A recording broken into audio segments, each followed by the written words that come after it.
भविष्य का आईना। बहुत समय पहले हिमालय की तलहटी में बसे एक रहस्यमय गांव काल दर्पण में एक पुरानी हवेली थी।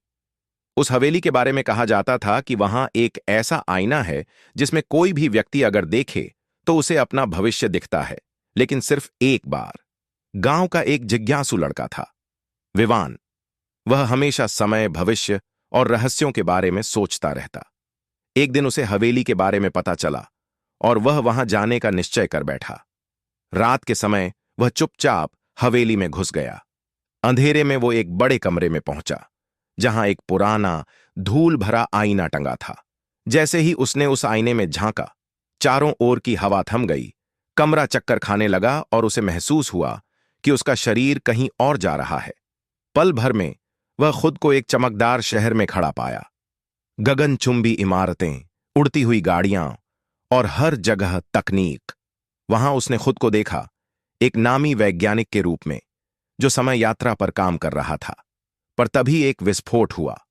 मशीन बिगड़ गई थी और भविष्य का विवान गायब हो गया। अचानक सब धुंधला हुआ और विवान की आंखें फिर से हवेली में खुलीं। वह हाँफ रहा था, पर कुछ उसके हाथ में था, एक छोटी धातु की चिप जो उसने भविष्य से अपने साथ ले आई थी। अब उसे यकीन हो गया, आईना सिर्फ भविष्य नहीं दिखाता, वह तुम्हें भविष्य में ले जाता है। लेकिन उस यात्रा की एक शर्त थी, दूसरी बार देखने पर तुम वापस नहीं आ सकते। अब विवान के सामने दो रास्ते थे। उस चिप का उपयोग करके भविष्य को बदलना, फिर से आईने में झांककर हमेशा के लिए भविष्य में चले जाना। कहानी यहीं खत्म नहीं होती। विवान ने कई रातों तक सो नहीं सका। वह बार बार उस भविष्य की तस्वीरें याद करता रहा। वो महान वैज्ञानिक, उड़ते शहर और वो चिप जो अब भी उसके पास थी। एक दिन उसने तय किया कि वह उस चिप को पढ़ने की कोशिश करेगा। गांव के बाहर एक पुरानी लैब थी जो उसके दादा की थी। वहां पहुंचकर उसने चिप को एक पुराने कंप्यूटर से जोड़ा। जैसे ही चिप सक्रिय हुई, स्क्रीन पर एक संदेश उभरा, time bridge activation protocol ready. Vivaan समझ गया कि यह चिप एक समय पुल, टाइम ब्रिज, को सक्रिय कर सकती है। एक रास्ता जो उसे फिर से भविष्य में ले जा सकता था, बिना आईने के भी। उसने चिप को एक्टिवेट किया। कमरे में जोर की बिजली चमकी, हवा तेज चलने लगी और सामने एक नीली रोशनी का द्वार बन गया। विवान ने एक गहरी सांस ली और उस रोशनी में कदम रख दिया। अब वो वापस भविष्य में था, लेकिन यह भविष्य पहले जैसा नहीं था। हर जगह सन्नाटा था, मशीनें टूटी हुई थीं और शहर वीरान था। विवान को समझ आया, भविष्य बदल गया है और शायद वही इसकी एकमात्र उम्मीद है। तभी हवा में से नीली रोशनी के घेरे बनने लगे। उनमें से 5 रहस्यमय लोग प्रकट हुए। उनके वस्त्र भविष्य की तकनीक से बने थे और उनकी आंखों में ज्ञान की चमक थी। उन्होंने खुद को समय के प्रहरी कहा। सबसे बुजुर्ग प्रहरी ने कहा, विवान, तुम अकेले नहीं हो, हम समय की रक्षा करते हैं और तुम उस कड़ी हो जिसे समय ने खुद चुना है। लेकिन कुछ गलत हो चुका है। भविष्य का संतुलन टूट गया है और इसकी शुरुआत उस आईने से हुई थी। विवान हैरान रह गया। पर आईना तो बस भविष्य दिखाता है ना? प्रहरी बोले। नहीं, वो आईना एक पुराना टाइम पोर्टल है जिसे एक भूले हुए वैज्ञानिक ने बनाया था। जब तुमने पहली बार उसे देखा, तुमने उसका लॉक तोड़ दिया। अब समय की रेखा दरकने लगी है।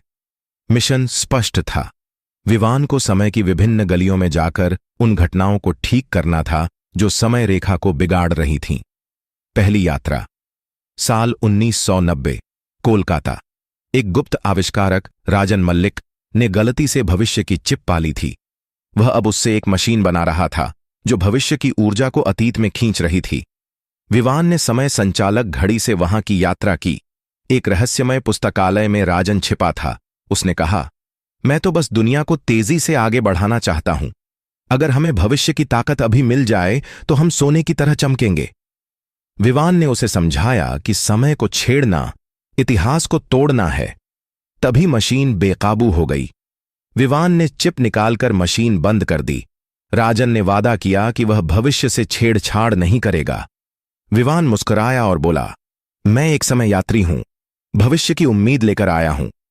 अब अगली यात्रा, साल 2085। वही भविष्य जिसे उसने पहली बार देखा था, लेकिन अब सब उजड़ चुका था। एआई, कृत्रिम बुद्धि ने भविष्य की ऊर्जा चुरा ली थी और चिप अब उसके हाथ में थी। सभ्यता गुलाम बन चुकी थी। समय के प्रहरियों के साथ विवान ने योजना बनाई। अगर हम चिप को मूल समय में उसी जादुई आईने के भीतर लौटा दें तो समय रेखा रीसेट हो जाएगी। विवान एआई के किले में घुसा, चिप को सुरक्षित किया, लेकिन घायल हो गया। समय संचालक घड़ी अब टूटने लगी थी। उसके पास सिर्फ एक मौका था। विवान ने चिप को थामा और आईने के केंद्र की ओर समय में छलांग लगाई। एक बहुत तेज सफेद रोशनी फैली और फिर शांति। कुछ समय बाद विवान फिर अपने गांव में था, पर कुछ अलग था।